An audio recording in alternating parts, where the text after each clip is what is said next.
Hi, my name is Maria Korolov. Welcome to the first video of the MetaStellar YouTube channel. We are an online magazine that publishes original and reprinted speculative fiction. That includes science fiction, fantasy, and horror, as well as essays, how-to articles, and other stories of interest to speculative fiction writers and authors. Today, we're going to be interviewing author Geordie Morse, who has a new book out, a young adult novel titled Renna's Crossing. It's available on Amazon and other online and real-world booksellers. Please join me for my Zoom chat with Geordie Morse. Welcome to the MetaStellar Author Videocast. Our first guest is one of our board members, Geordie Morse, who's here with us today. Geordie has a new book out, Renna's Crossing.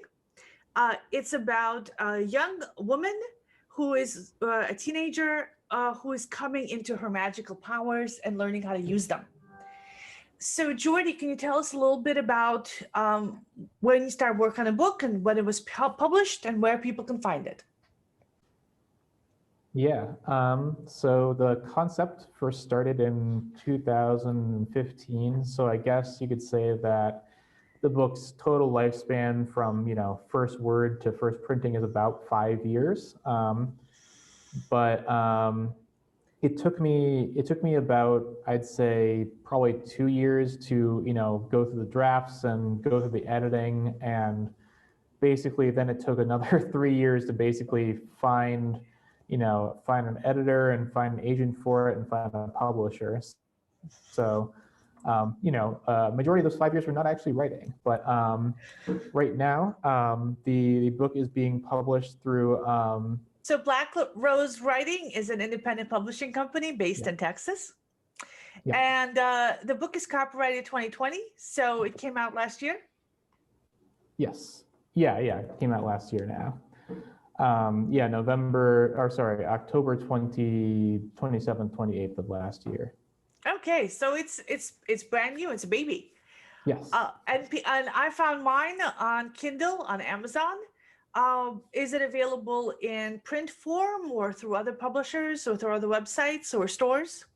It is available primarily on Amazon. You can also order it directly from the publisher's site, and it is currently available in a few select local bookstores in Western Mass, but hoping to slowly expand that with time.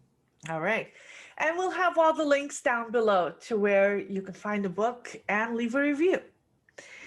So the story, I'm not going to go into the story too much because I don't want to give away any of the plot. Can you summarize a little bit for our viewers about what the story is about and give them a feel of the style of the book? Yeah, so it's basically what I would call young adult YA, although it sort of does kind of venture a little bit into the more I guess novel genre of NA or new adult, but it's basically just about a coming of age story about this young woman, 16, who lives with a surrogate family after some kind of childhood trauma, and then finds out through a person who she finds out is a witch who has magical powers, that in fact she is also a witch because of her bloodline, and that she is basically being hunted down by this demon. And the story is about her traveling with this mentor teacher figure to a place where she can supposedly be safe, but the crux of the conflict in the story is that she has to decide whether she can fight against this fate that is supposedly locking her in, or what parts of her past actually give her the choice to change what's going to happen in her future. One of the things that really struck me is that one of the core protagonists of the book, Job, is non-gender binary. And this is not something that's a facet of the book in terms of plot development. It's just a matter of fact where this character is referred to with the pronouns they and them. And can you talk about your decision to have a non-binary character that is not, where the fact that they're non-binary is not central to the plot, and it's not it's not even an issue. It's just the way it is, and nobody Right. comments about it. It's totally normal. Yeah. I mean, I think, you know, it is an inclusion that I think will, you know, surprise and throw off a lot of readers, but for I think other readers it'll be sort of feel more natural depending on the genre that you read in, you know, or depending on the kind of culture that you grew up in now. I mean, you know, thinking about who is reading my books primarily, it will probably be like Gen Z, you know, Zoomers, and a lot of whom, based on, you know, the kind of people that this is being marketed to, probably, you know, have it, know somebody who's not, you know, perhaps until now, unless they're reading books that are, you know, similar to mine that do try to include these people with these identities. I think maybe it's, you know, the first or the second time they've seen a character be included, a major character be included that uses these pronouns. But I think it's, you know, I personally think it's a very important thing because, you know, when anybody talks about, you know, inclusivity in books, you know, there is the need to actually walk the walk and not just talk the talk of being inclusive, and also being inclusive in ways that are actually helpful to those people who have those identities. You know, there's always a risk of tokenism. There's always a risk of, but, you know, the result doesn't end up like how you want it to be. So, you know, I'm hoping that I'm basically actually just following a trend where year after year we're going to see this happen more with books, not only in the YA genre, but, you know, in more and more genres. I don't think you're following a trend, because this is the first book that I've read with a non-binary character where the non-binary aspect isn't the point of the book.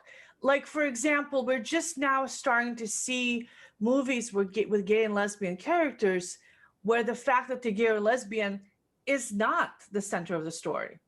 It's just, that's just who they are. And the story is about the love story, or coming home for Christmas, or a murder mystery, or whatever. And the issue of them being gay is not discussed at all. It's just, this is who they are. I was very surprised, for example, when watching a murder show recently, where one of the Rookie, it's a detective series where one of the main characters is gay, and we don't find out that they're gay until they go on a date with somebody, and it's like, oh, they're gay. And it was never a point of discussion. Coming out was never, they never had a coming out story on a show.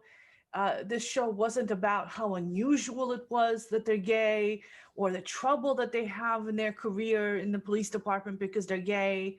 No, none of that.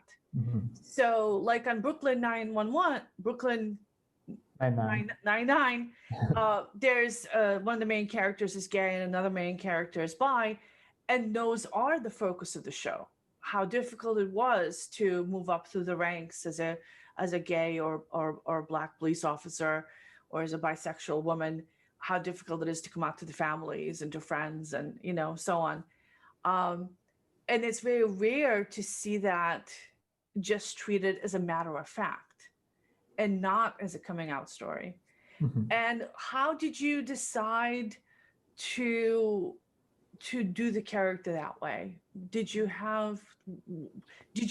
think of yourself as doing something groundbreaking and different with this character?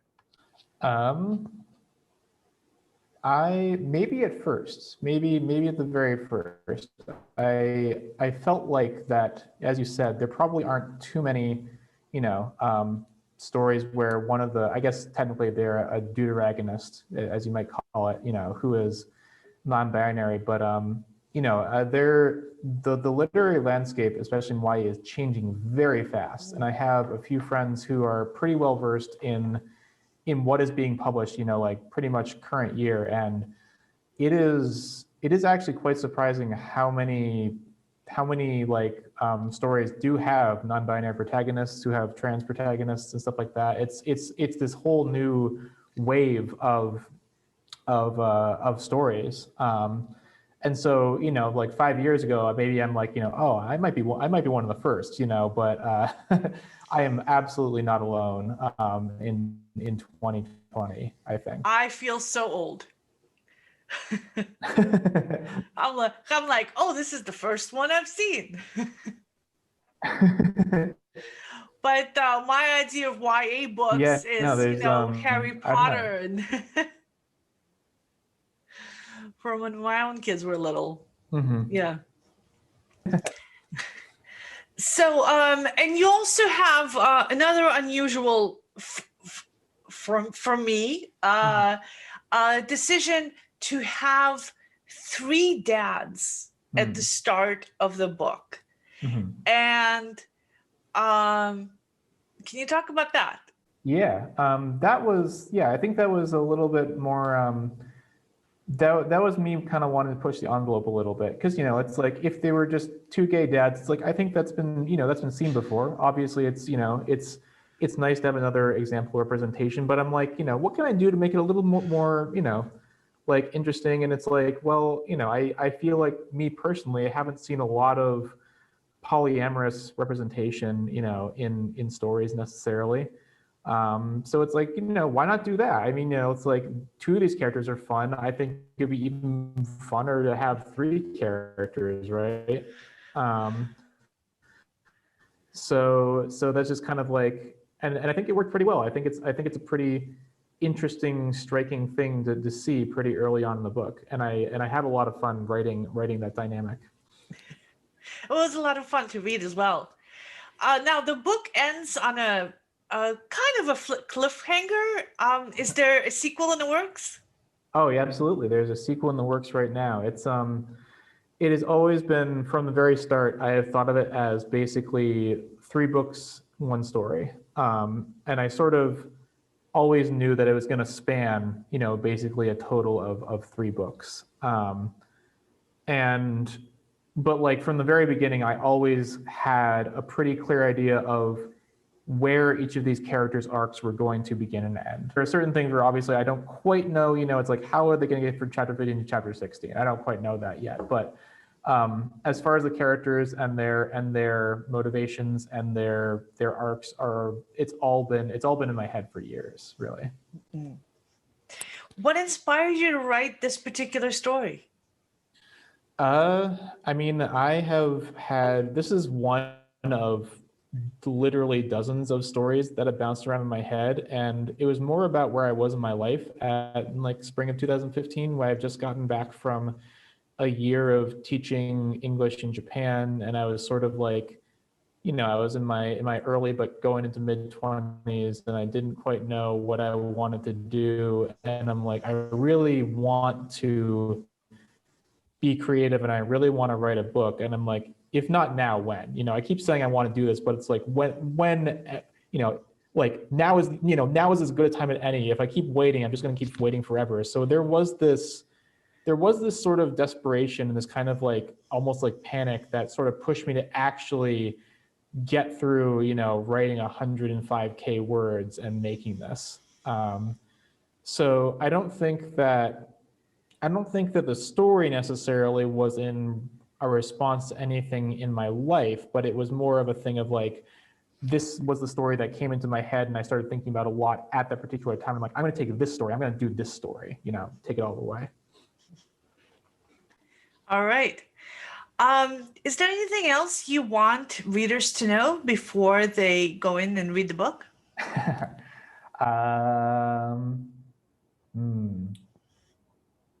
This is my first book, so please don't be too harsh on me. It's a thing where I have found that the process of writing a book is an ego grinding process, and it can be extremely harsh, but it is also one that I think is important to go through if you really want to take yourself seriously as a writer. And you know, it's that kind of painful but like almost refreshing feeling of being able to look at what you wrote in print and say, you know, I can do better than this next time. You know, it's like I'm going to keep improving rather than being like, oh yes, I was a genius from the start, this is my masterwork, you know.